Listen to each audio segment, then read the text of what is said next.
If you've ever been to an art museum, then you know it can be a bit overwhelming. There's just so much art everywhere, so many different art styles, and without even realizing it, you might find yourself like gravitating towards one art style more than the other. For myself, I tend to make a beeline towards the Impressionist art. I spend so much time in there. I just love Monet and Manet and Pissarro and their short strokes, the soft colors. It's just so relaxing and pleasing to look at. I also tend to gravitate towards Impressionist art because I am somewhat of an Impressionist artist. My name is Angelica.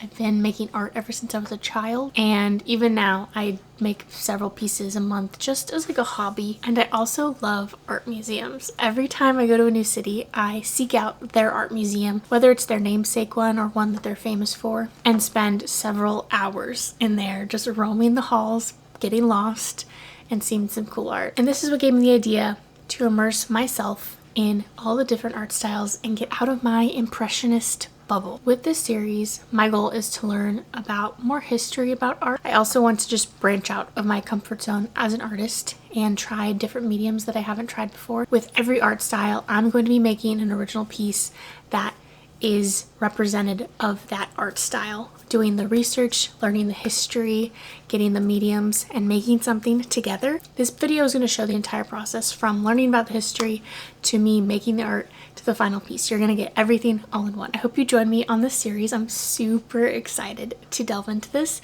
And the first art style that we're going to tackle is pop art.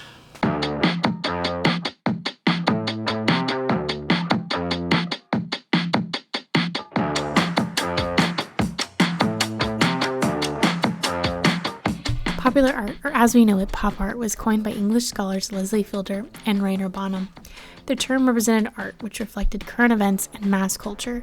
Born in the USA, the pop art movement was prevalent in the 1950s and 1960s and featured art that ranged from textural collage and sculpture to bold colors and block printing. Regardless, there was usually an undertone of satire, and the artwork was intended to bridge between art and life. Whether in comics, ads, movies, TV, fashion, or consumer products, pop art captured a range of what was hot during the time. And the most recognizable pop artists like Andy Warhol even used celebrities and political figures as references in their art. Initially, pop art transformed from the abstract expressionist movement, which is definitely relevant in early pop artists like Johns, Rauschenberg, and Dine, where they utilized the entire canvas using real-life elements mixed with mediums like paint and plaster. As the movement morphed, artists like Lichtenstein, Lindbergh, Rosenquist, and Warhol implemented bold colors with minimal realism. They utilized screen printing, Ben-Day dots, and loud imagery in their pieces. At times vulgar, pop art was surely to grab the attention of the viewer. As the movement made its way through the years, the style eventually transformed into graffiti represented through Basquiat and contemporary art represented through Haring, where the combination of deep black and bold colors was relevant in their pieces. Today, the style of pop art is still relevant with many artists who've adopted the style of bold, satirical, and eye-catching media. In a museum, you may find pop art in its own section, or it may be featured in the contemporary art areas.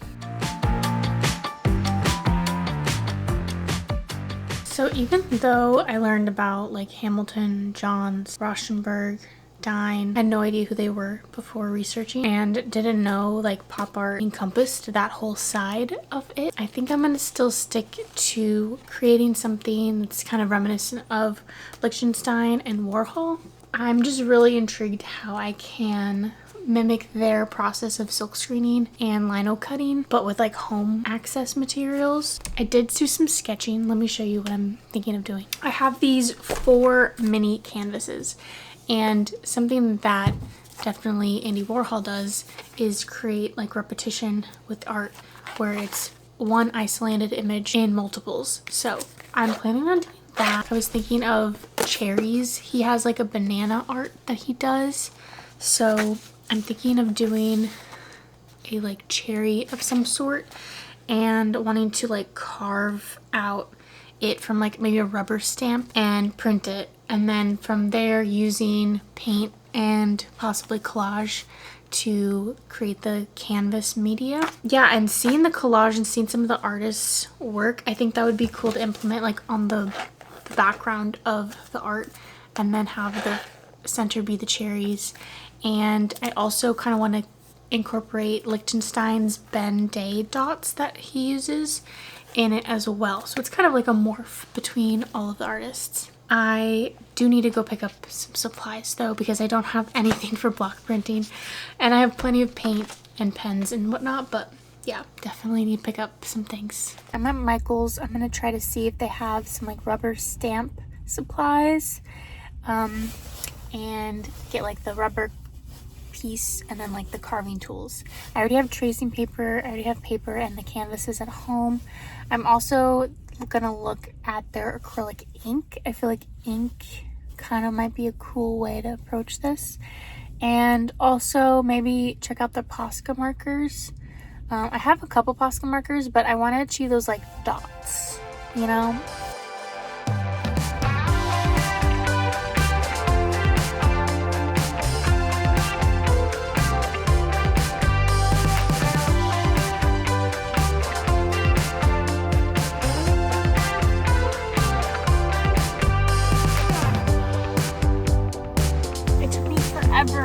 Find the block printing stuff and the supplies. Let's make some art now. I went to Michael's. I really wish I had like a more local art store near me, not like a chain. I was able to find some things. Got a block printing kit from Speedball. This has the rubber stamp, a carver, and some tracing paper.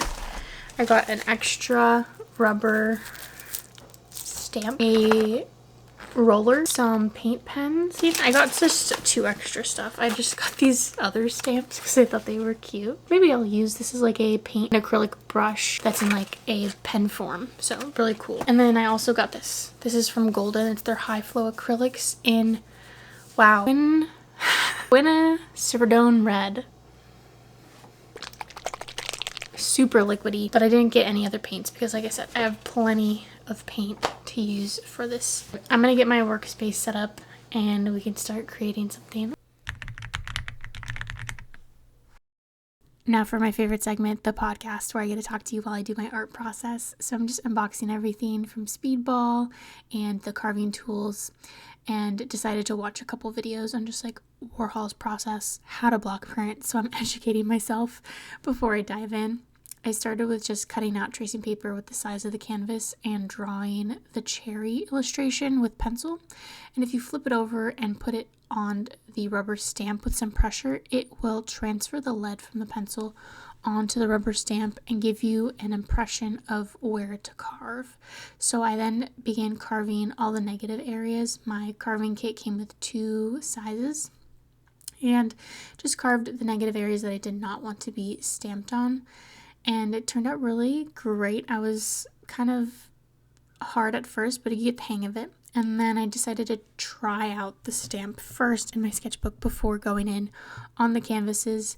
And what I learned by doing this is that you really need to put a lot of paint on the roller. Like, the more paint, the better. Loved this high flow acrylic paint. I think I've decided how I want to approach this. I've been playing around for maybe like an hour. I have my block print, happy with it. I need to put more black paint on this roller. I like the combination of the high flow. I should have got a green one for the leaf. I'm not going to do brown for the stem. I'm going to leave it the black. I'm going to do like a little bright border. Like I did this with the water-soluble crayons. I think that would be a cool texture to add. Okay, now it's time to go into the canvases. I decided to go canvas down this time, and I think it worked pretty well. I love how they turned out. They turned out so cute, and there is a variation between like darker ones and ones that didn't get as much paint on them. So I say put more paint than you think on the roller. And then going in with that high flow acrylic paint again. Loved the stuff. I honestly would think about getting like a little kit of more of these colors, at least primary colors, because it was so pigmented and saturated and so easy to work with. It was kind of like an acrylic watercolor, if you will. Then these are the Caran d'Ache Aquarelle pencils, and if you put water on them, it activates it. However, this is kind of where it went south. I did not really like the background. I tried to do some Ben Day dots with the oil markers, didn't love how that looked, and then tried to go over the background with paint. Thought about collage, just was not vibing this.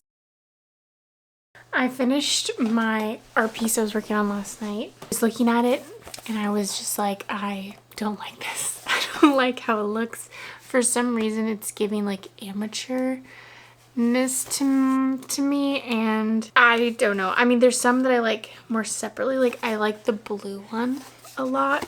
I put them in like a quartet, but like if I was to separate it and just show the blue, I think it's kind of cute, just like the blue cherry. And I was reflecting last night and even this morning, I was thinking, I was like, I really should have made separate blocks for like each step, the textural step, the color step. And I was just kind of being lazy by painting. I thought about it and I was gonna just like share that with you, but then I was like, you know what, I'm gonna just try to make another one and see if I like that better.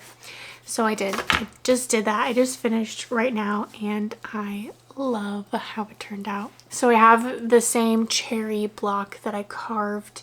I took like the negative space out to have, you know, the positive cherry space. And what I learned is that like you really want to carve down this rubber block because the ink does transfer to any areas that are like even slightly raised. And then I also made this like kind of background textural bit that's like black stripes, and then I didn't color in the center that has the cherries in it. And then I layered the color on top of the whole thing, but leaving the negative space of the cherries. Only the like background has the color. This was a little annoying because I had to wash it every time and wash this thing every time, but it wasn't too bad. Just a little warm water and it came right off. I didn't go into too much detail of like each artist, but I kind of wonder what their first art piece was and like how they discovered working in this pop art style, and if they hated the first piece they did just like I did. Because when I did the second piece, I feel like I just had a little more clarity and point of view, and it just turned out so much better. So I used a bunch of washi tape to kind of create this frame, and I still wanted to utilize that quartet isolated image idea because I really liked it. And creating this background moment just really jazzed it up. I still loved it, and I still used that high flow acrylic paint on the cherries. Really made it pop, but I did omit putting the green on the leaves. It just like still wasn't feeling it. And again, maybe if I had a high flow green paint I would, but I don't mind that the leaves aren't green. And then I chose different colors this time. I chose this really hot pink, and this part was terrifying, and honestly it did not really work out so well. As you can see, it started taking the paper off. Again, you put a lot of paint, you got to put a lot, and when you do that it turns out amazing and it's so cool. So I learned my lesson and did it with the remaining colors, and I am obsessed with it. I think it looks so great. And then my favorite part is peeling off the washi tape and revealing the art piece, and I just love it. What do you guys think? Here's the two together. This is what I ended up with, and I love this. I think this totally exudes like that pop art feel that I wanted to capture.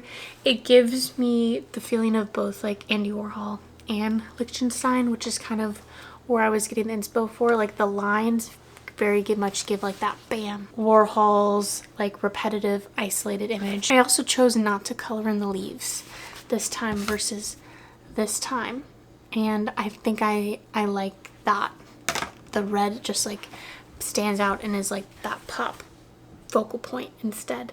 And I used this is just mixed media paper, 184 pound mixed media paper that I did it on. And yeah, I love it. I honestly like would frame this and like put this up because I just really like how it turned out. Learned a lot of trial and error. This is definitely something like that I wanted to experience in the series, is trial and error, learning different mediums, getting out of my comfort zone, seeing what doesn't work and what does work. And I had a lot of fun doing it. I hope you guys enjoyed following me around while I did it. I'm still wearing my apron because I literally just finished. Leave a comment. What art style should I do next? Thinking of trying to do one at least like once a month or once every other month. thanks for watching. I hope you enjoyed. I hope you learned about pop art and have a newfound appreciation for it when you go to the museum. I'm Angelica again, and I'll see you next time. Be sure to subscribe and like and all that stuff. Thank you for watching. Bye.